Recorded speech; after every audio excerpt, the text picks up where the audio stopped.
Students, today we are going to discuss about the second part of our first chapter, that is importance of management. എന്താണ് മാനേജ്മെന്റിന്റെ importance എന്ന് പറയുന്നത്?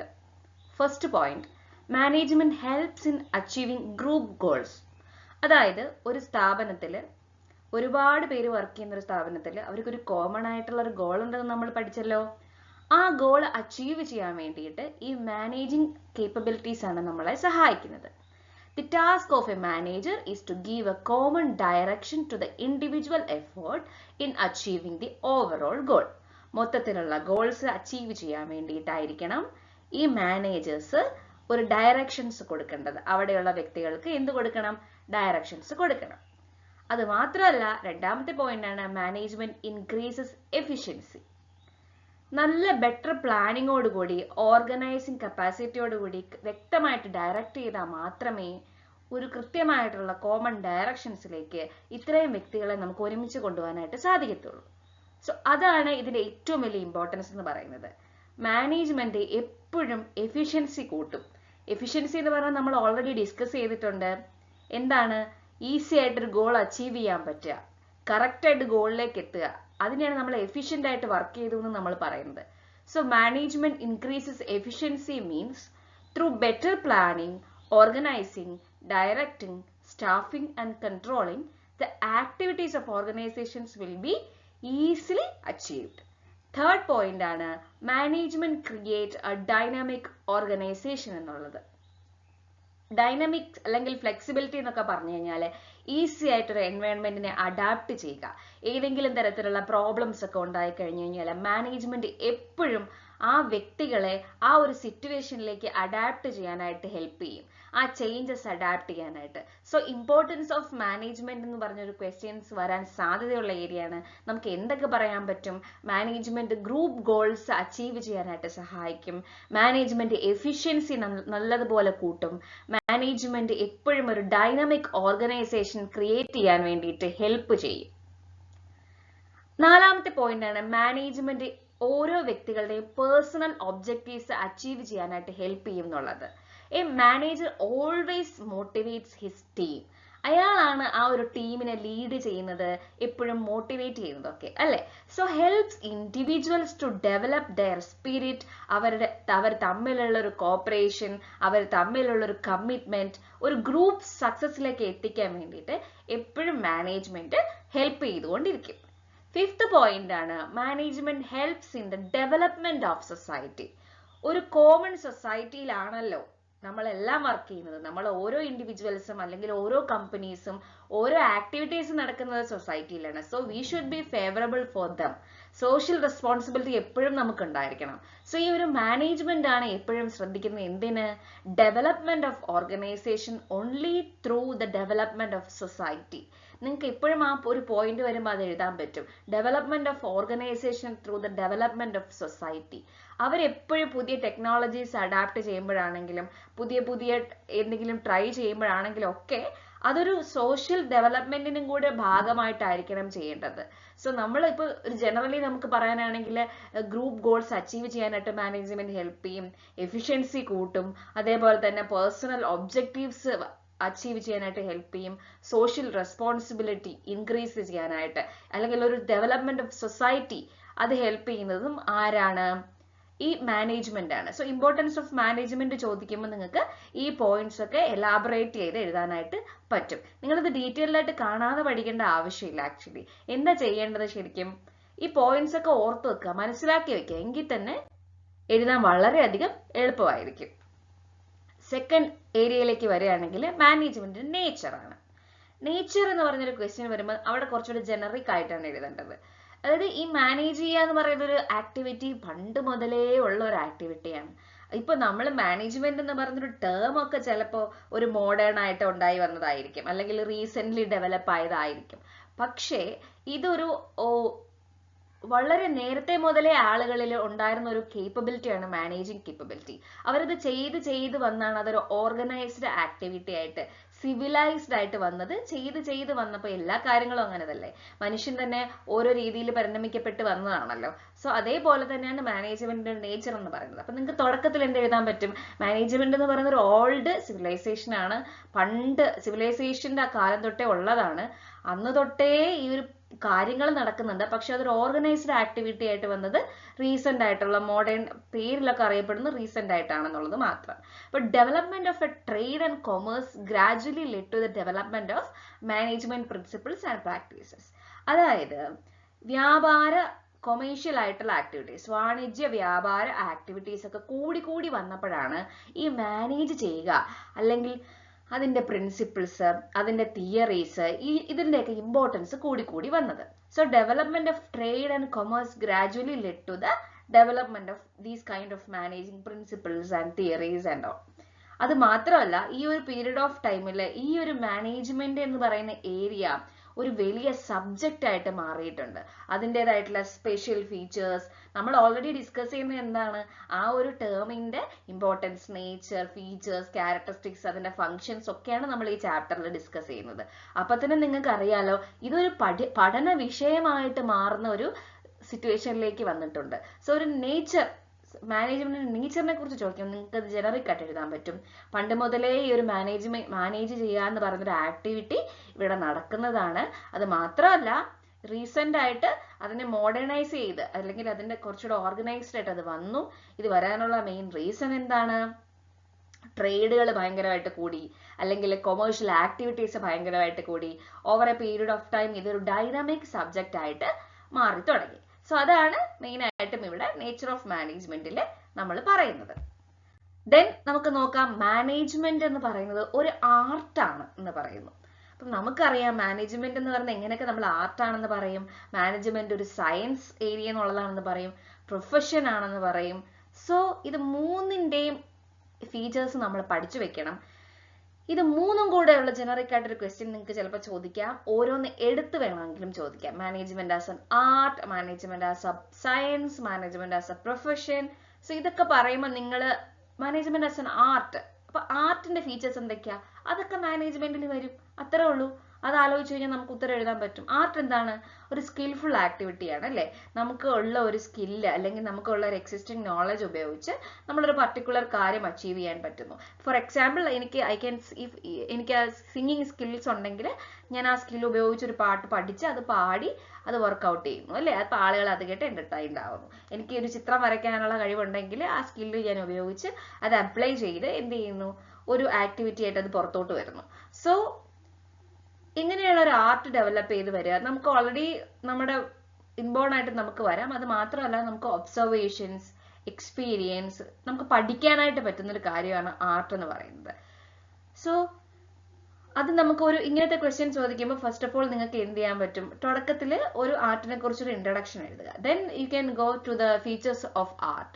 ഒന്നാമത്തെ കാര്യം existence of theoretical knowledge. Theoretical knowledge എന്ന് പറഞ്ഞു കഴിഞ്ഞാൽ എക്സ്പേർട്ടുകൾ, അതായത് നമുക്കൊരു സർട്ടൺ ഫീച്ചേഴ്സ് ഉണ്ട് ഒരു ആർട്ട് ഡീൽ ചെയ്യുന്നതിൽ. ഇപ്പൊ നമുക്കൊരു എന്ത് കാര്യത്തിലാണെങ്കിലും, ഇപ്പൊ പബ്ലിക് സ്പീക്കിംഗ് അതൊരു ആർട്ടാണ്, അല്ലെങ്കിൽ മ്യൂസിക് ഒരു ആർട്ടാണ്, ഡ്രോയിങ് ഒരു ആർട്ടാണ്. അപ്പോൾ അതിന്ന് ഓരോ ഏരിയസിലും എക്സ്പേർട്സുകളാണ് അതിന്നുള്ള പ്രിൻസിപ്പിൾസ് ഒക്കെ ഡിറൈവ് ചെയ്തെടുക്കുന്നത്. സോ അതിലൊരു തിയററ്റിക്കൽ നോളജ് ഉണ്ടായിരിക്കണം. എന്ത് ആർട്ടാണെങ്കിലും അതിലൊരു തിയററ്റിക്കൽ നോളജ് ഉണ്ടായിരിക്കണം. ആ നോളജ് ആണ് നമ്മൾ മാനേജ്മെന്റിൽ ഉപയോഗിക്കുന്നത് അല്ലേ? അവിടെ ഒരു തിയററ്റിക്കൽ നോളജ് പ്രിൻസിപ്പിൾ ഉണ്ടെങ്കിൽ മാത്രമേ നമുക്കത് അപ്ലൈ ചെയ്യാനായിട്ട് പറ്റൂ. അക്കോർഡിംഗ് ടു ദാറ്റ് മാനേജ്മെന്റ് ഒരു ആർട്ടാണെന്ന് നമുക്ക് പറയാൻ പറ്റും. സോ ഫസ്റ്റ് പോയിന്റ് എന്ന് പറയുന്നത് എക്സിസ്റ്റൻസ് ഓഫ് തിയററ്റിക്കൽ നോളജ്. പിന്നെ ഒരു പേഴ്സണലൈസ്ഡ് ആയിട്ടുള്ള ആപ്ലിക്കേഷൻ. അതായത് നമുക്ക് ഓരോരുത്തർക്കും, ഇപ്പൊ എനിക്ക് ഡാൻസ് അറിയാമെങ്കിൽ ഞാൻ ഡാൻസ് കളിക്കുന്ന രീതി നിങ്ങൾ കളിക്കുന്നതിൽ നിന്നും ഡിഫറെന്റ് ആയിരിക്കും. അന്ന് പറഞ്ഞതുപോലെ തന്നെ use of basic knowledge varies from individual to individual. ഇപ്പൊ ഓൾറെഡി ഞാൻ മെൻഷൻ ചെയ്തിട്ടുണ്ട് 2 ഡാൻസേഴ്സ് 2 സ്പീക്കേഴ്സ്. ഇഫ് ഞാൻ സ്പീക്ക് ചെയ്യുന്ന പോലെ ആയിരിക്കത്തില്ല നിങ്ങൾ സംസാരിക്കുന്നത്. ഇപ്പൊ ആക്ടേഴ്സിനെ തന്നെ നമുക്ക് നോക്കിയാൽ അറിയാം. ഓരോ ആക്ടേഴ്സും ഭയങ്കര വെർസറ്റൈലാണ്.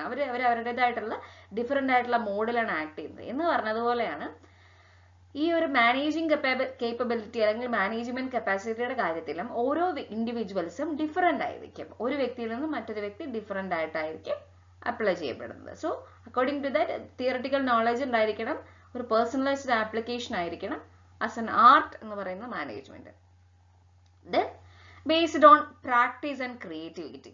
ആർട്ട് എപ്പോഴും പ്രാക്ടീസ് ചെയ്യുന്ന അനുസരിച്ച് നന്നായിക്കൊണ്ടിരിക്കും. ഇപ്പൊ ആക്ടിങ്ങിൽ തന്നെ നിങ്ങൾക്ക് നോക്കാം, ഒരു ആക്ടറിന്റെ ഫസ്റ്റ് മൂവി പോലെ ആയിരിക്കത്തില്ല അയാളുടെ 100ാമത്തെ മൂവി അല്ലെങ്കിൽ 50ാമത്തെ മൂവി. കൺസിസ്റ്റന്റ് ആയിട്ടുള്ള ആക്ടിങ്ങിലൂടെ അയാൾ അത് ഡെവലപ്പ് ആയി വരികയാണ്. അത് തന്നെയാണ് ഇവിടെ പറയുന്നത്. Based on practice and creativity, art involves A creative practice of existing theoretical knowledge. So management നമുക്ക് എന്തെന്ന് പറയാൻ പറ്റും? ആർട്ട് ആണെന്ന് പറയാൻ പറ്റും, ഈ ഒരു ഫീച്ചേഴ്സ് ഒക്കെ ഉപയോഗിച്ചുകൊണ്ട്. ഒരു സക്സസ്ഫുൾ മാനേജർ ആണെങ്കിൽ അയാൾ ആർട്ടിസ്റ്റിക് ആയിരിക്കും. ബിക്കോസ് അയാൾ day to day job daily practice ചെയ്ത് ആ ഒരു എന്റർപ്രൈസിനെ മാനേജ് ചെയ്യാനായിട്ട് അയാൾക്ക് സാധിക്കും. അത് മാത്രമല്ല, ഇതിനെക്കുറിച്ച് പഠിക്കാനായിട്ട് മാർക്കറ്റിങ്ങിനെ കുറിച്ചും ഫിനാൻസിനെ കുറിച്ചും ഹ്യൂമൻ റിസോഴ്സിനെ കുറിച്ചും ഒക്കെ ഒരുപാട് ലിറ്ററേച്ചർ അവൈലബിൾ ആണ്. സോ നമുക്ക് ഇതൊക്കെ മെൻഷൻ ചെയ്ത് പോകാനായിട്ട് പറ്റും. സോ അവിടെ ഒരു തിയറട്ടിക്കൽ നോളജ് ഉണ്ട് അല്ലെ? ആർട്ട് എന്ന് പറയുന്നത് തിയറട്ടിക്കൽ നോളജ് ആണെന്ന് നമ്മൾ ഓൾറെഡി ഡിസ്കസ് ചെയ്തു. സോ മാനേജ്മെന്റ് എന്ന് പറയുമ്പോഴും തിയറട്ടിക്കൽ നോളജ്. രണ്ടാമത്തെ പോയിന്റിൽ നമ്മൾ ഓൾറെഡി പറഞ്ഞു, manager applies scientific methods and body of knowledge to given situation. അതായത് ഒരു ഗുഡ് മാനേജർ എപ്പോഴും ഡെയിലി പ്രാക്ടീസ്, ക്രിയേറ്റിവിറ്റി, ഇമാജിനേഷൻ, അയാളുടെ ഇനീഷ്യേറ്റീവ്, അയാളുടെ ഇന്നോവേഷൻ, ഈ ഒരു കോമ്പിനേഷൻസ് യൂസ് ചെയ്തിട്ടായിരിക്കും, അതായത് ഒരു ആർട്ട് പോലെ തന്നെ ഒരു കോമ്പിനേഷൻസ് ഒക്കെ യൂസ് ചെയ്തിട്ടായിരിക്കും മാനേജർ എന്ത് ചെയ്യുന്നത്? അയാളുടെ നോളജ് അപ്ലൈ ചെയ്യുന്നത്. സോ അക്കോർഡിംഗ് ടു ദാറ്റ് അയാൾ പെർഫെക്ഷൻ ഉണ്ടാക്കി എടുക്കുന്നത് ഒരു ലോങ് പ്രാക്ടീസിലൂടെയാണ്. അതുകൊണ്ട് ഇത് നമുക്കൊരു ആർട്ടാണെന്ന് നമുക്ക് പറയാനായിട്ട് സാധിക്കും. അതേപോലെ തന്നെ he is involve in the activities of the organisation and critical ആയിട്ടുള്ള സിറ്റുവേഷൻസ് പഠിക്കും, തിയറീസ് ഡെവലപ്പ് ചെയ്തെടുക്കും. ഒരു സിറ്റുവേഷൻ കിട്ടിക്കഴിഞ്ഞാൽ അപ്പൊ അയാൾ എന്ത് ചെയ്യും? ഡിഫറെന്റ് സ്റ്റൈൽസ് ഓഫ് മാനേജ്മെന്റ് അവിടെ നിന്ന് ഉണ്ടാക്കിയെടുക്കാൻ വേണ്ടി നോക്കും. ഓക്കെ, ഇവിടെ കുറെ പ്രോബ്ലംസ് നടക്കുകയാണ്, ഇവിടെ നിന്ന് എനിക്കൊരു ക്വസ്റ്റ്യൻ റിസർച്ച് ചെയ്യാൻ പറ്റും. റീസേർച്ച്, ഒരു കാര്യം വീണ്ടും വീണ്ടും റിസർച്ച് ചെയ്തുകൊണ്ടിരിക്കും. അപ്പൊ അങ്ങനെ കൂടുതൽ അയാൾ അംബീഷ്യസ് ആവും, സെൽഫ് മോട്ടിവേറ്റഡ് ആവും, ക്രിയേറ്റിവിറ്റി കൂടും, ഇമാജിനേഷൻ കൂടും, അയാളുടെ ഡെവലപ്മെന്റ്, മൊത്തത്തിലുള്ള development, overall development will increase. So ഇതൊക്കെയാണ് organisation belong to. So as an art എന്ന് പറയുമ്പോൾ നമുക്ക് easily creativity, innovation, theoretical knowledge അല്ലെ, പ്രാക്ടീസ്, ഇങ്ങനെയുള്ള പോയിന്റ്സ് ഒക്കെ മെൻഷൻ ചെയ്തുകൊണ്ട് മാനേജ്മെന്റുമായിട്ട് കമ്പൈൻ ചെയ്ത് നമുക്ക് പോയിന്റ്സ് എഴുതാനായിട്ട് സാധിക്കും. ഇവിടുന്ന് ക്വസ്റ്റ്യൻ വരുന്ന ഏരിയയാണ്. So management as an art കണ്ടോ, creativity, theoretical knowledge, personalised application, based on practice, ഈ 3-4 പോയിന്റ്സ് ഓർത്ത് വെച്ചിട്ട് അതൊരു എലാബറേറ്റ് ചെയ്ത് എഴുതാനായിട്ട് പറ്റും. സെക്കൻഡ് ഏരിയയിലേക്ക് വരികയാണെങ്കിൽ മാനേജ്മെന്റ് ഒരു സയൻസ് ആയിട്ട് നമ്മൾ കൺസിഡർ ചെയ്യുന്നു. Management as a science. Science എന്ന് പറഞ്ഞാൽ എന്താ? സിസ്റ്റമൈസ്ഡ് നോളജ് ആണ്. എല്ലാത്തിനും ഒരു റീസൺ ഉണ്ട്. Explain certain truths with law. അതായത് അവർ എന്ത് പറഞ്ഞാലും നമുക്ക് സയന്റിഫിക് ആണോ ഒരു കാര്യം നമ്മൾ കിട്ടും, അത് സയന്റിഫിക് ആണോ നമ്മളത് വിശ്വസിക്കും. കാരണം എന്താ? അത് കൃത്യമായിട്ട് explain with certain truths with law. അപ്പോൾ ഒന്നാമത്തെ കാര്യം സിസ്റ്റമൈസ്ഡ് ബോഡി ഓഫ് നോളജ് എന്നുള്ളതാണ്. Based on cause and effect relationship. ഈ ഒരു ടേംസ് ഒക്കെ നിങ്ങൾ മെൻഷൻ ചെയ്യുകയാണെങ്കിൽ ഡയറക്റ്റ്ലി നിങ്ങൾക്ക് മാർക്ക് വരും. Systemised body of knowledge which means cause and effect. അതിന്റെ റീസൺ എന്താണ്, അതുകൊണ്ടുണ്ടായിട്ടുള്ള ഔട്ട്പുട്ട് എന്താണ്, അത് തമ്മിലുള്ള റിലേഷൻഷിപ്പ് എന്താണ്, ഇതെല്ലാം നമ്മൾ നോക്കി വെക്കും. ഫോർ എക്സാമ്പിൾ, ഇപ്പോൾ നമുക്കറിയാം ഗ്രാവിറ്റിയുടെ ലോ ഓഫ് ഗ്രാവിറ്റി അല്ലെ, ആപ്പിൾ മുകളിൽ നിന്ന് വീഴുന്നതിന്റെ റീസൺ ലോ ഓഫ് ഗ്രാവിറ്റി ആണെന്ന് കണ്ടുപിടിക്കുമ്പോൾ അത് സയന്റിഫിക് ആയി. സോ അതാണ് സിസ്റ്റമൈസ്ഡ് ബോഡി ഓഫ് നോളജ്. സയൻസിന്റെ ഏറ്റവും വലിയ ഫീച്ചറാണ്. രണ്ടാമതാണ് പ്രിൻസിപ്പിൾസ് എന്ന് പറയുന്നത്. അതായത് എക്സ്പെരിമെന്റ്സ് ചെയ്ത് പുതിയ പ്രിൻസിപ്പിൾസ് ഡെവലപ്പ് ചെയ്തെടുക്കും. അപ്പോൾ ആദ്യം നമ്മൾ ഒബ്സർവേഷനിൽ കൂടെ ആയിരിക്കും ഡെവലപ്മെന്റ് നോക്കുന്നത്, പിന്നെ അത് ടെസ്റ്റ് ചെയ്യും, പിന്നെ അത് റിപ്പീറ്റ് ചെയ്ത് എക്സ്പെരിമെന്റ് ചെയ്യും.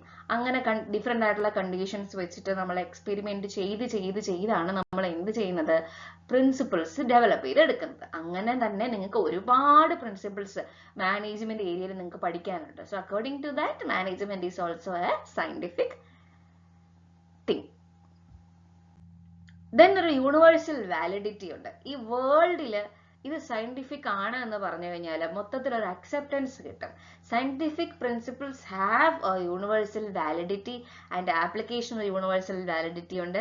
So based on above features നമുക്ക് പറയാൻ പറ്റും മാനേജ്മെന്റ് എന്ന് പറയുന്നത് എന്താണ്, ഒരു സയന്റിഫിക് തിങ് ആണ്, അതിനൊരു സയൻസിന്റെ ക്യാരക്ടറിസ്റ്റിക്സ് ഉണ്ട് എന്ന് നമുക്ക് പറയാൻ പറ്റും. അപ്പൊ എന്താ സിസ്റ്റമൈസ്ഡ് ബോഡി ഓഫ് നോളജ്, അതായത് മാനേജ്മെന്റിന് അതിൻ്റെതായിട്ടുള്ള തിയറി പ്രിൻസിപ്പിൾസ് ഒക്കെ കുറെ നാളുകളായിട്ട് ആൾക്കാർ ഡെവലപ്പ് ചെയ്തെടുത്തിട്ടുണ്ട്. ഇപ്പൊ എക്കണോമിക്സിലും സോഷ്യോളജിയിലും സൈക്കോളജിയിലും മാത്സിലും ഒക്കെ ഉള്ളതുപോലെ തന്നെ ഒരുപാട് തിയറീസ് ആൻഡ് പ്രിൻസിപ്പിൾസ് മാനേജ്മെന്റിലും ഡെവലപ്പ് ആയിട്ട് വന്നിട്ടുണ്ട്. അതേപോലെ തന്നെ സയൻസിൽ നിങ്ങൾക്കറിയാം, സയൻസിൻ്റെതായ കുറെ ടേംസ് ഉണ്ട്, വൊക്കാബുലറി ഉണ്ട്. അതേപോലെ തന്നെയാണ് മാനേജ്മെന്റിന്. Management have its on vocabulary and terms concepts ഒക്കെ ഉണ്ട്. അപ്പൊ കോമൺ വൊക്കാബുലറി അതൊക്കെ നമുക്ക് കോമൺ ആയിട്ട് മാനേജ്മെന്റിൽ ഡീൽ ചെയ്യുന്ന വ്യക്തികൾക്ക് വേൾഡിൽ എവിടെയാണെങ്കിലും അവരവരുടെ വർക്ക് സിറ്റുവേഷൻ അനുസരിച്ച് യൂസ് ചെയ്യുന്ന വൊക്കാബുലറി സെയിം ആയിരിക്കും. So according to that it is also a system, it is also a science. അത് മാത്രമല്ല സിസ്റ്റമൈസ്ഡ് ബോഡി ഓഫ് നോളജ് എന്ന് പറഞ്ഞ പോയിന്റ് ആണ് ഇവിടെ ഹൈലൈറ്റ് ചെയ്യുന്നത്. Then management can be called as inexact science. അതായത് സിൻസ് മാനേജ്മെന്റ് എന്ന് പറയുന്നത് മനുഷ്യന്മാരുമായിട്ട് ഡീൽ ചെയ്ത ഒരു കാര്യമായതുകൊണ്ട് നമുക്ക് എല്ലാത്തിനും കൃത്യമായിട്ട് ആക്യുറേറ്റ് ആയിട്ട് പ്രെഡിക്റ്റ് ചെയ്യാനോ റിപ്ലിക്കേറ്റ് ചെയ്യാനോ ഒന്നും പറ്റത്തില്ല അല്ലെ.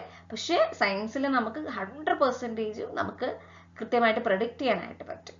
പക്ഷേ ഇതിലൊരു ചെറിയ ഒരു എക്സെപ്ഷണൽ കേസ് ഉള്ളത് മനുഷ്യന്മാരുമായിട്ട് ഡീൽ ചെയ്യുന്ന കാര്യമായതുകൊണ്ട് മാത്രം കുറച്ച് കാര്യത്തിൽ നമുക്ക് പറയാൻ പറ്റും ഇതൊരു ഇൻഎക്സാക്ട് സയൻസ് ആണെന്നുള്ളത്. ഫോർ എക്സാമ്പിൾ, നിങ്ങൾക്ക് സയന്റിഫിക് മാനേജ്മെന്റിനെ കുറിച്ച് FW ടൈലറിന്റെ പ്രിൻസിപ്പിൾസ് പഠിക്കാനുണ്ട്. അതേപോലെ Henri Fayol, FW Taylor, Henri Fayol ഒക്കെ നിങ്ങൾക്ക് ഫ്യൂച്ചറിൽ ഒരുപാട് ഫെമിലിയർ ആവാൻ പോകുന്ന വ്യക്തികളാണ്. അവരെ കുറിച്ചുള്ള കാര്യങ്ങളൊക്കെ നെക്സ്റ്റ് ചാപ്റ്ററിൽ നമുക്ക് പഠിക്കാനായിട്ട് വരുന്നുണ്ട്. അത് മാത്രമല്ല they provide managers with certain standardized techniques that can used in different situations. പല സിറ്റുവേഷൻസിൽ യൂസ് ചെയ്യാൻ പറ്റുന്ന ടെക്നിക്സുകളൊക്കെ ഇവിടുന്ന് ഡെവലപ്പ് ആയി കൊടുക്കാറുണ്ട്. സോ അങ്ങനെ പറയുമ്പോൾ ഇതൊരു സയന്റിഫിക് ആയിട്ടുള്ള ഏരിയ ആണെന്ന് നമുക്ക് പറയാനായിട്ട് സാധിക്കും. So the practice of management എന്ന് പറയുന്ന ഒരു ആർട്ടാണ്. ആളുകൾ പ്രാക്ടീസ് ചെയ്ത് തിയറിറ്റിക്കൽ നോളജ് അപ്ലൈ ചെയ്ത് അവരുടേതായ രീതിയിൽ ക്രിയേറ്റീവായിട്ട് വർക്ക് ചെയ്യുമ്പോൾ അതൊരു ആർട്ടാണെന്ന് പറയാം. പക്ഷെ തിയറീസ് ഉണ്ട്, പ്രോപ്പറായിട്ട് എക്സ്പെരിമെന്റ്സ് നടത്താറുണ്ട്, പ്രിൻസിപ്പിൾസ് ഉണ്ടാവുന്നതൊക്കെ കൊണ്ട് സിസ്റ്റമൈസ്ഡ് ബോഡി ഓഫ് നോളജ് ഒക്കെ ആവുന്നത് കൊണ്ട് തന്നെ നമുക്ക് എന്ത് പറയാനായിട്ട് സാധിക്കും, ഇതൊരു സയൻസ് ആണെന്ന് നമുക്ക് പറയാൻ പറ്റും. സോ രണ്ടും അങ്ങോട്ടും ഇങ്ങോട്ടും കോംപ്ലിമെന്റ് ചെയ്യുന്നുണ്ടെന്നുള്ളത് അർത്ഥം. സോ ഇനി തേർഡ് പോയിന്റിലേക്ക് വരുമ്പോൾ മാനേജ്മെന്റ് ഒരു പ്രൊഫഷനായിട്ട്, പ്രൊഫഷൻ എന്ന് പറയുമ്പോൾ നിങ്ങൾക്ക് അറിയാലോ, ഡോക്ടേഴ്സിന്റെ പ്രൊഫഷനാണ്, വക്കീല് പ്രൊഫഷനാണ്, ടീച്ചേഴ്സ് പ്രൊഫഷനാണ്. നമ്മളിപ്പോ സെൽഫ് എംപ്ലോയിഡ് ആണെങ്കിൽ അത് അവരുടെ സെൽഫ് എംപ്ലോയിഡ് അല്ല, ബാക്കിയുള്ള എല്ലാം തന്നെ ഒരു പ്രൊഫഷണൽ ആയിട്ട് ഒരു കോഴ്സ് പഠിച്ചെടുത്ത് വരുന്നതൊക്കെ പ്രൊഫഷണലാണ്. സോ ഒന്നാമത്തെ കാര്യം അവിടെ ഒരു വെൽ ഡിഫൈൻഡ് ആയിട്ടുള്ള നോളജ് ഉണ്ടായിരിക്കണം. ഓൾ പ്രൊഫഷൻസ് ഒരു വെൽ ഡിഫൈൻഡ് ആയിട്ടുള്ള ബോഡി ഓഫ് നോളജിന്റെ സ്ട്രക്ചറിലായിരിക്കും വരുന്നത്. സോ ആ ഒരു ഇൻസ്ട്രക്ഷൻസ് ഉള്ളതെല്ലാം തന്നെ പ്രൊഫഷൻ ആണെന്ന് നമുക്ക് പറയാൻ പറ്റും. രണ്ടാമത്തെ പോയിന്റ് റെസ്ട്രിക്റ്റഡ് എൻട്രി ആണ്. എല്ലാവർക്കും പോയി നമുക്കൊരു പ്രൊഫഷൻ എടുക്കാൻ പറ്റത്തില്ല. They have to write an entrance examination അല്ലേ. ഇപ്പൊ നമുക്കൊരു ഇപ്പം വക്കീലാവാൻ പഠിക്കണം, അതിന്റെ ഒരു എൻട്രൻസ് എക്സാമിനേഷൻ ഉണ്ട്, നീറ്റ് ഉണ്ട് അല്ലേ, ഡോക്ടേഴ്സ് ഒക്കെ ആവാൻ, നമ്മൾ സയൻസ് പ്രൊഫഷൻ ഒക്കെ എടുക്കാൻ വേണ്ടിയിട്ട്. സോ അക്കോർഡിംഗ് ടു ദാറ്റ് അവര് ഇപ്പൊ ചാർട്ടേഡ് അക്കൗണ്ടന്റ് അല്ലേ, അപ്പൊ ഒരു റെസ്ട്രിക്റ്റഡ് എൻട്രി ആണ്. ആ ഒരു എക്സാമിനേഷൻ എഴുതി ക്ലിയർ ചെയ്ത് കഴിഞ്ഞാൽ ഒരു എൻട്രി ലെവൽ ഒരു എക്സാമിനേഷൻ അല്ലെങ്കിൽ ഒരു ഇന്റർവ്യൂ ഒക്കെ ഉണ്ടായിരിക്കും.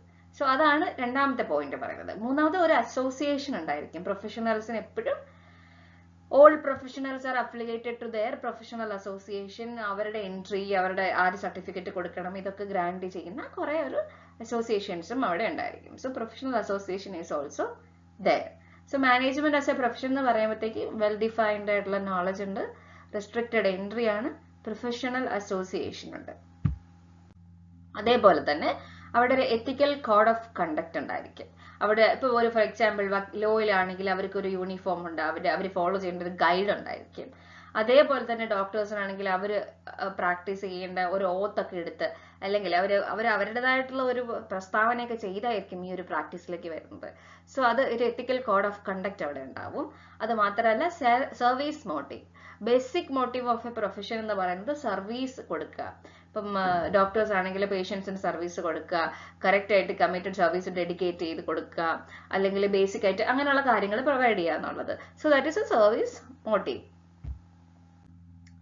സോ പ്രൊഫഷൻ എന്ന് പറയുന്നതിന്റെ ഫീച്ചേഴ്സ് നമ്മൾ നോക്കി. കോഡ് ഓഫ് കണ്ടക്ട് ഉണ്ട്, എൻട്രൻസ് എക്സാമിനേഷൻ ഉണ്ട്, അവർക്ക് അസോസിയേഷൻ ഉണ്ട്, കുറെ കാര്യങ്ങൾ നമ്മൾ പറഞ്ഞു. ഒരു ഗൈഡ് ഉണ്ട്. അതേപോലെ തന്നെയാണ് നമ്മൾ മാനേജ്മെന്റിലേക്ക് വരുമ്പോഴത്തേക്കും ദേ ഹാവ് ഓൾസോ ഇപ്പം IIMസിലൊക്കെ മാനേജ്മെന്റിന്റെ കോഴ്സസ് ഒരുപാട്. MBA നിങ്ങൾക്ക് അറിയാലോ, അതാണ് മെയിൻ മാനേജ്മെന്റിന്റെ കോഴ്സാണ് MBA എന്ന് പറയുന്നത്. മാനേജേഴ്സ് പഠിക്കുന്ന ഒരു കോഴ്സാണ്. സോ അവർക്കൊരു സ്പെസിഫിക് പർപ്പസ് ഉണ്ട്. അവരെ എക്സാമിനേഷൻ എഴുതി പാസ്സായിട്ടായിരിക്കും. അപ്പൊ അങ്ങനെ നോക്കുമ്പോൾ ഇതൊരു പ്രൊഫഷൻ അല്ലേ. അത് മാത്രമല്ല, ഒരു എക്സെപ്ഷണൽ കേസ് വരുന്നത്, സാധാരണ പ്രൊഫഷനിൽ നമുക്ക് റെസ്ട്രിക്റ്റഡ് ആയിട്ടുള്ള എൻട്രി ആണെന്ന് പറഞ്ഞു. പക്ഷെ മാനേജേഴ്സിന്റെ കാര്യത്തിൽ ആർക്ക് വേണമെങ്കിലും മാനേജേഴ്സ് ആകാം, അല്ലേ? ഇപ്പൊ നമുക്കറിയാം, ചില ഫൗണ്ടേഷൻസ് ഒക്കെ ഇട്ട വ്യക്തികൾ, അതായത് വലിയ കമ്പനിക്ക് തുടങ്ങിയ വ്യക്തികൾ ചിലപ്പോൾ 10ാം ക്ലാസ് മാത്രം ഉള്ളവരായിരിക്കും. പക്ഷെ അവർ ആ എക്സ്പീരിയൻസ്, അവിടെ നമുക്ക് ആർട്ടിന്റെ ആക്ടിവിറ്റി അവിടെ വരും. കാരണം അവർ എക്സ്പീരിയൻസ് വെച്ചിട്ട് അവരെന്ത് ചെയ്യും, അവിടെ മാനേജറായിട്ട് മാറാറുണ്ട്. അങ്ങനെയുള്ള സാധ്യതകളും ഉണ്ട്. അതുപോലെ തന്നെ സെവറൽ അസോസിയേഷൻസ് ഇതുമായിട്ട് റിലേറ്റ് ചെയ്ത് കോഡ് ഓഫ് കണ്ടക്ട് ഒക്കെ കൊടുക്കുന്ന, അതായത് എങ്ങനെ വേണം മാനേജേഴ്സ് അവരുടെ കാര്യങ്ങൾ ഫോർമുലേറ്റ് ചെയ്യാനായിട്ട്, എങ്ങനെ വേണം അവർ ആക്ടിവിറ്റീസ് ചെയ്യാനായിട്ട് എന്നുള്ളത്. ഇപ്പം AIMA, all India management association ഒക്കെ they have laid down lot of code of conduct, lot of guides to regulate the activities among their members. അവരുടെ ആക്ടിവിറ്റീസ് കറക്റ്റ് ആയിട്ട് റെഗുലേറ്റ് ചെയ്യാനായിട്ട് ഉള്ള ഗൈഡ്സ് ഒക്കെ ഇറക്കിയിട്ട് ഉണ്ട്. സോ ഇത്രയും കാര്യങ്ങളാണ് ബേസിക് ആയിട്ട് പ്രൊഫഷനിൽ വരുന്നത്. പിന്നെ ബേസിക് പർപ്പസ് എന്താണെങ്കിലും as a management basic purpose എന്ന് പറയുന്നത് അവരുടെ ഗോള് കറക്റ്റ് ആയിട്ട് അച്ചീവ് ചെയ്യുക എന്നുള്ളതും പ്രോഫിറ്റ് മാക്സിമം ഉണ്ടാക്കിയെടുക്കുക. This may be profit maximisation of a business enterprise. അതായിരിക്കണം അവരുടെ മേജർ എയിം എന്ന് പറയുന്നത്. ഓക്കെ, ഇപ്പോൾ management as a science, as an art and a profession നമ്മൾ ഓൾറെഡി ഡിസ്കസ് ചെയ്തു. മാനേജ്മെന്റ് ആസ് എ സയൻസ് എന്ന് പറയുമ്പോൾ systemised body of knowledge, observations, experiments, cause and effect relationship, universal validity. Then management as an art, theoretical knowledge, personal skills, അതേപോലെ തന്നെ creativity, perfection through practice. Then management as a profession, അവിടെ ഒരു specialised knowledge ഉണ്ട്, formal ആയിട്ടുള്ള ഒരു education, ഒരു training, service motive ആണ് അവിടെ ഉള്ളത്. അവർക്കൊരു statutory body, they have A guide ഒക്കെ ഉണ്ടായിരിക്കും. സോ ഇതാണ് ബേസിക് ആയിട്ട് ജനറിക് ആയിട്ട് നമ്മൾ management as a science, art and profession എന്നുള്ളതിൽ പറയുന്നത്. സോ നമ്മൾ നെക്സ്റ്റ് നോക്കാൻ പോകുന്നത് ലെവൽസ് ഓഫ് മാനേജ്മെന്റ് ആണ്. ലെവൽസ് ഓഫ് മാനേജ്മെന്റ് എന്ന് പറയുമ്പോഴത്തേക്ക് മാനേജ്മെന്റിന് ഒരു ഹൈറാർക്കി, അവർക്കിപ്പം ഒരു ടോപ്പ് ലെവൽ, ഒരു മിഡിൽ ലെവൽ, ഒരു ലോ ലെവൽ. നമുക്കറിയാം, ഇപ്പൊ ഒരു സ്കൂൾ എടുത്തോളൂ, അവിടുത്തെ HM ആയിരിക്കും, അല്ലെങ്കിൽ മാനേജ്മെന്റ് ഏറ്റവും മുകളിൽ HM ഉണ്ട്, ദെൻ സീനിയർ ടീച്ചേഴ്സ് ഉണ്ട്, ജൂനിയർ ടീച്ചേഴ്സ് ഉണ്ട്, ക്ലർക്ക് ഉണ്ട്, പ്യൂൺ ഉണ്ട്, അല്ലെ? ഇങ്ങനെ ഒരു ഓർഡറിലാണ് പോകുന്നത്. So that is levels of management. Every individual in the hierarchy is responsible for successful completion of A particular task. അപ്പം ഒരു ടാസ്ക് കംപ്ലീറ്റ് ചെയ്യണമെങ്കിൽ ഈ ലെവൽ ഓഫ് ഹൈറാർക്കി കറക്റ്റ് ആയിട്ട് ഫോളോ ചെയ്തിരിക്കണം. സോ ടോപ്പ് മാനേജ്മെന്റ് എന്താണ്? ടോപ്പ് മാനേജ്മെന്റ് എന്ന് നമുക്ക് നോക്കാം. ഏറ്റവും സീനിയർ മോസ്റ്റ് എക്സിക്യൂട്ടീവ്സിനെയാണ് ടോപ്പ് മാനേജ്മെന്റ്, ഏറ്റവും ടോപ്പ് ലെവലില്. ഇപ്പോൾ നമുക്കൊരു കമ്പനിയുടെ കാര്യം എടുക്കുകയാണെങ്കിൽ അവിടുത്തെ ചെയർമാൻ, അതുപോലെ അവിടുത്തെ ചീഫ് ആയിട്ടുള്ള എക്സിക്യൂട്ടീവ് ഓഫീസേഴ്സ്, അതേപോലെ തന്നെ ചീഫ് ആയിട്ടുള്ള ഓപ്പറേറ്റിംഗ് ഓഫീസേഴ്സ്, അവിടുത്തെ പ്രസിഡന്റ്, അവിടുത്തെ വൈസ് പ്രസിഡന്റ്, ഇവരൊക്കെ എന്താണ്? ടോപ്പ് ലെവലിൽ വരുന്ന ആൾക്കാരാണ്. എന്താണ് അവരുടെ ബേസിക് ടാസ്ക് എന്ന് പറയുന്നത്? എല്ലാ ആക്ടിവിറ്റീസിനെയും കോർഡിനേറ്റ് ചെയ്യുക. പല ഡിപ്പാർട്ട്മെന്റ്സ് ഉണ്ട്, അല്ലെ? ഓരോ ഒബ്ജക്റ്റീവ്സ് നമ്മൾ അച്ചീവ് ചെയ്യണമെങ്കിൽ അവിടെ ഒരു കമ്പനി ഉണ്ട്, ആ കമ്പനിക്ക് പല ഡിപ്പാർട്ട്മെന്റ്സ് ഉണ്ട്. സോ ഈ പല ഡിപ്പാർട്ട്മെന്റ്സിനെ കോർഡിനേറ്റ് ചെയ്ത് ഓവറോൾ ഒബ്ജക്റ്റീവ്സ് അച്ചീവ് ചെയ്യുക എന്നുള്ളതാണ് basic task. To integrate very important, to integrate diverse elements and coordinate activities of different departments. So that is it. അത് മാത്രമല്ല, ആ ടോപ്പ് മാനേജ്മെന്റിൽ ഇരിക്കുന്ന വ്യക്തികളായിരിക്കും responsible for welfare and survival of the organisation. ആ ഒരു ഓർഗനൈസേഷന്റെ വെൽഫെയറിനും സർവൈവലിനും ഒക്കെ കാരണങ്ങളാവുന്ന, അല്ലെങ്കിൽ അതിനുവേണ്ടി മാത്രം പ്രവർത്തിക്കുന്ന ടീമായിരിക്കണം ടോപ്പ് ലെവൽ മാനേജ്മെന്റ്. ഇവരാണ് ആ ഒരു ബിസിനസിനെ കുറിച്ച് കൂടുതൽ പഠിക്കേണ്ടത്. ബിസിനസ് എൻവയോൺമെന്റിനെ കുറിച്ച് പഠിച്ച് ആ ഒരു ബിസിനസ് വർക്കൗട്ട് ചെയ്ത് എടുക്കണം, സർവൈവ് ചെയ്ത് എടുക്കുന്നത് ഈ ടോപ്പ് മാനേജ്മെന്റ് ആണ്. സോ ടോപ്പ് മാനേജ്മെന്റ് എന്ന് പറയുന്നത് ആരാണ്? Senior most executives in the organization. They are usually referred to as chairman, chief executive officers and chief operating officers. അവരാണ് എല്ലാം കോർഡിനേറ്റ് ചെയ്യുന്നത്. അവരാണ് കമ്പനിയുടെ സർവൈവലിന് വേണ്ടി പ്രവർത്തിക്കുന്നത്. They are responsible for the welfare of the organization. They have to coordinate all the departments to achieve the overall objectives of the organization. അത് മാത്രമല്ല സ്ട്രാറ്റജീസ് ഡെവലപ്പ് ചെയ്തെടുക്കുക. ഏതെങ്കിലും തരത്തിലുള്ള ജോബ് വർക്കൗട്ട്, ഇപ്പം ഒരു കമ്പനിയിൽ ഒരു പർട്ടിക്കുലർ കാര്യം, ഒരു ഗ്യാപ്പ് വന്നു, അല്ലെങ്കിൽ ഇവിടെ ഒരു ഇന്നൊരു HR മാനേജർ ഇത് ചെയ്യുന്നത് ശരിയല്ല, അത് കണ്ടുപിടിച്ച് ആ പ്രോബ്ലം സോൾവ് ചെയ്യേണ്ടതൊക്കെ ഇത്രത്തെ സ്ട്രെസ്ഫുൾ ആണ്. ഇവരുടെ ജോലി ഭയങ്കര കോംപ്ലിക്കേറ്റഡും സ്ട്രെസ്ഫുള്ളുമായിരിക്കും. കാരണം ഇവരെ ബേസ് ചെയ്തിട്ടാണ് കമ്പനി റൺ ചെയ്യുന്നത്. ഡിമാൻഡിങ് ആണ് ഇത്തരത്തിലുള്ള ജോലി, കാരണം ഒരുപാട് സാലറി ഒക്കെ കിട്ടുന്ന ജോലിയാണ്. അത് മാത്രമല്ല നമ്മളൊരു പർട്ടിക്കുലർ ടൈമൊന്നും നമുക്കിതിന് പറയാൻ പറ്റത്തില്ല. അവർ ഒരുപാട് കമ്മിറ്റ്മെന്റ് ആവശ്യമുള്ള ഒരു ഏരിയയാണ് ഏറ്റവും ടോപ്പ് ടിയറിൽ ഇരിക്കുന്ന വ്യക്തികളുടേത്, ടോപ്പ് ലെവൽ മാനേജ്മെന്റ്. ദെൻ നമ്മൾ നോക്കുന്നത് മിഡിൽ ലെവൽ മാനേജ്മെന്റ് ആണ്. മിഡിൽ ലെവൽ എന്ന് പറയുമ്പോഴത്തേക്കും ടോപ്പും ലോവറിലും തമ്മിലുള്ള ഒരു ഗ്യാപ്പ് ഫില്ല് ചെയ്യുന്നത്, അല്ലെങ്കിൽ അവർ തമ്മിലുള്ള ലിങ്ക് ആണ് മിഡിൽ ലെവൽ എന്ന് പറയുന്നത്. Link between top and lower level managers.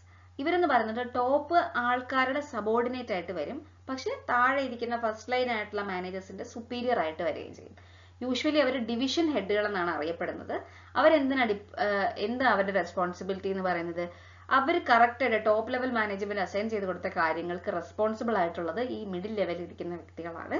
Our correct ആയിട്ട് പ്ലാൻസ് ഒക്കെ കൺട്രോൾ ചെയ്ത് സ്ട്രാറ്റജീസ് ഒക്കെ ഡെവലപ്പ് ചെയ്ത് കൊടുക്കുന്ന കാര്യങ്ങൾ കറക്റ്റ് ആയിട്ട് നടത്തി കൊടുക്കുക, അതാണ് ചെയ്യുന്നത്. മെയിൻ ടാസ്ക് എന്ന് പറഞ്ഞു കഴിഞ്ഞാൽ പ്ലാനിൽ ക്യാരി ഔട്ട് ചെയ്യുക.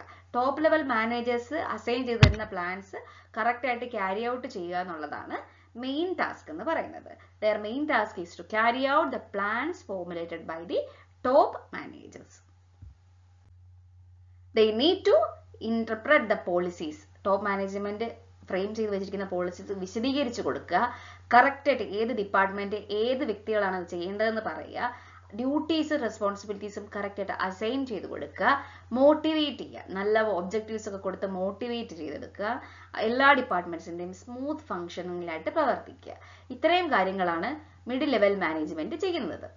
ഓക്കെ, ദെൻ നെക്സ്റ്റ് എന്ന് പറയുന്നത് ഏറ്റവും താഴെയുള്ള സൂപ്പർവൈസറി ലെവൽ അല്ലെങ്കിൽ ഓപ്പറേഷണൽ ലെവലിൽ വർക്ക് ചെയ്യുന്ന മാനേജ്മെന്റ് ആണ്. Supervisory or operational management. Supervisors എന്ന് പറയുമ്പോഴത്തേക്കും അവർ ലോവർ ലെവലിൽ, ഹൈറാർക്കിയിൽ ലോവർ ലെവലിൽ വരുന്നതാണ്. അവരുടെ എഫേർട്ടാണ് വർക്ക് ഫോഴ്സിന്റെ എഫേർട്ട് എന്ന് പറയുന്നത്. അവരാണ് ശരിക്കും പണിയെടുക്കുന്ന ആളുകൾ. അവരുടെ റെസ്പോൺസിബിലിറ്റി എന്താണ്? ആ ലിമിറ്റഡ് ആയിട്ടുള്ള ആ ഒരു സമയത്തിനുള്ളിൽ ടോപ്പ് മാനേജ്മെന്റ് പറഞ്ഞിരിക്കുന്ന കാര്യങ്ങൾ, മിഡിൽ ലെവൽ മാനേജ്മെന്റ് അസൈൻ ചെയ്തിരിക്കുന്ന കാര്യങ്ങൾ വർക്ക്ഔട്ട് ചെയ്തെടുക്കുക. അവരുടെ എഫേർട്ടാണ് നമ്മുടെ ഔട്ട്പുട്ട് ഡിസൈൻ ചെയ്യുന്നത്. എത്രത്തോളമാണ് നമ്മുടെ ഔട്ട്പുട്ടിന്റെ ക്വാളിറ്റി, എത്രത്തോളം വേസ്റ്റേജ് കുറച്ചാണ് നമുക്ക് ചെയ്യാൻ പറ്റുന്നത്, സേഫ്റ്റി സ്റ്റാൻഡേർഡ്സ് ഒക്കെ മെയിൻറ്റെയിൻ ചെയ്യേണ്ടതൊക്കെ ഈ ഓപ്പറേഷൻ ലെവലിൽ സൂപ്പർവൈസേഴ്സ്, ഓപ്പറേഷൻ ഏറ്റവും ലോവർ ലെവലിൽ വർക്ക് ചെയ്യുന്ന ഡെയിലി വേജസിലൊക്കെ വർക്ക് ചെയ്യുന്ന വർക്കേഴ്സ് ഒക്കെ ഈ ഒരു ലെവലിൽ വരും. സോ മാനേജ്മെന്റിൽ നമ്മൾ നോക്കുന്നത് top level management, middle level management, lower level management, levels of management. Top level മാനേജ്മെന്റിൽ ആരൊക്കെ വരും? Board of directors, executives, general managers. അവരെന്താ ചെയ്യുന്നത്? അവരാണ് പ്ലാൻസ് ഒക്കെ ഉണ്ടാക്കുന്നത്, സ്ട്രാറ്റജീസ് ഒക്കെ ഉണ്ടാക്കുന്നത്. മിഡിൽ ലെവൽ മാനേജ്മെന്റിൽ ആരൊക്കെയാ? ഡിവിഷണൽ ഹെഡ്സ് ആണ് വരുന്നത്. അതായത് production managers, purchase managers, sales managers, marketing managers, അതേപോലെ റിലേഷൻ മാനേജേഴ്സ്, ഇവരൊക്കെ വരും. അവരെന്താ ചെയ്യുക? കറക്റ്റ് ആയിട്ട് താഴെയുള്ള ലോവർ ലെവലിലുള്ളവർക്ക് ഓപ്പറേഷൻസ് അസൈൻ ചെയ്ത് കൊടുക്കും, റെസ്പോൺസിബിലിറ്റീസ് കൊടുക്കും.